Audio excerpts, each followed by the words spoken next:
Welcome to video 13 of the Zenith Publications Educational Series.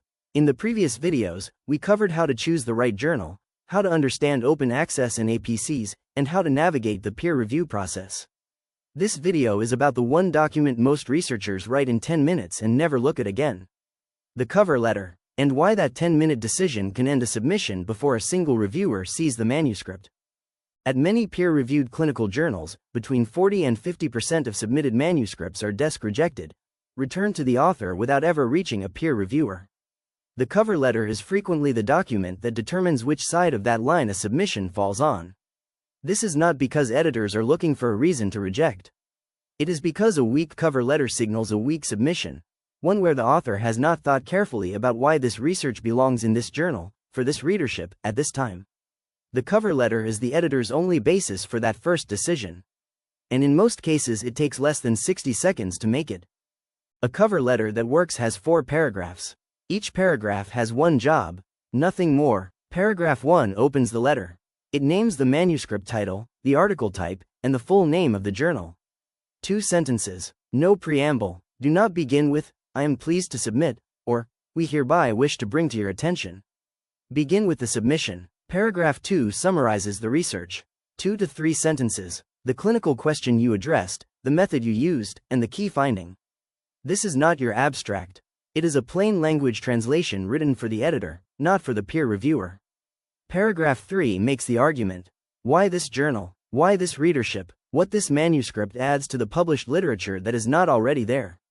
This is the paragraph the editor reads most carefully. It must be specific, not a general statement about scope alignment. Paragraph 4 closes with compliance.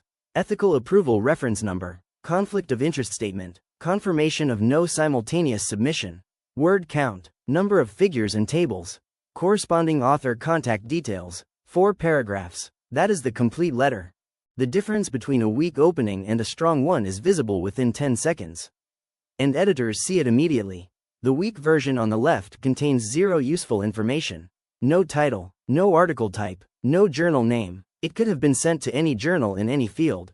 That is precisely what it signals, a submission that was not written for this journal specifically. The strong version on the right contains everything the editor needs in 2 sentences. The manuscript title, the article type, the full journal name. It signals immediately that this is a deliberate, targeted submission, not a mass send after a rejection elsewhere. This is the minimum standard for paragraph 1. Not impressive, not creative, just complete, specific, and professional. The novelty statement is the single most important sentence in the cover letter. And it is the sentence most researchers write worst. The first version is the most common. It says nothing. Every author submitting every manuscript to every journal believes their work addresses an important gap. Saying so adds no information and signals to the editor that the author has not thought critically about what the specific contribution actually is. The second version is better but still falls short. One of the first is a claim that requires a literature search to verify. If the editor cannot immediately see the evidence for the novelty claim, it will not be taken at face value.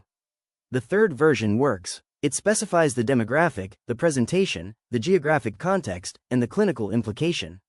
The editor can evaluate the claim without conducting a literature search, and it tells them exactly what clinical value this case adds to the field. 1 sentence. Specific, evidence-based, verifiable. That is the standard. Paragraph 4 is the shortest paragraph in the cover letter. It is also the one most frequently incomplete. 4 elements are required. First, ethical approval. State the name of the approving institution and the reference number. Journals indexed in PubMed, Scopus, and Web of Science require this. A missing ethics reference is an immediate return at most clinical journals. Second, conflict of interest statement. This is required by ICMJE guidelines at all indexed journals. If there is no conflict to declare, state that explicitly. Do not leave it absent. Third, confirmation of no simultaneous submission. Submitting the same manuscript to multiple journals simultaneously is a violation of publication ethics. Every journal requires this confirmation. State it clearly. Fourth, word count and number of figures and tables. This gives the editor immediate technical context, whether the manuscript falls within the journal's published limits before a single page is opened. 3 minutes to write. The most avoidable reason for desk rejection in clinical research submission. Complete it every time. Here is a published example from Clinical Insight Reports, the Journal of Global Medical Cases at Zenith Publications. This case report documents the delayed diagnosis of tuberculous meningitis in a male patient in his early 70s, a presentation that initially mimicked viral infection and led to diagnostic delay, eventual hydrocephalus, and neurosurgical intervention. For a case like this, the cover letter's novelty and fit argument was the critical first step. The authors needed to demonstrate to the editor precisely why this atypical presentation in an elderly patient with travel history, not commonly documented in Western clinical literature, belonged in a global clinical cases journal. The full article is available at zenithpublications.com. Thank you for watching video 13 of the Zenith Publications Educational Series. A cover letter is not a formality. It is the editor's first 60 seconds with your research. 4 paragraphs, each with one job, a specific novelty statement, a complete compliance close. That is the difference between a desk rejection and a peer review invitation. At Zenith Publications, every submission receives a first editorial decision within 21 days. Your cover letter will be read by an editor who understands clinical research. Subscribe on YouTube for a new clinical research guide every week. Next video. How to write an abstract that gets your paper read in the first 30 seconds. The submission link is at zenithpublications.com.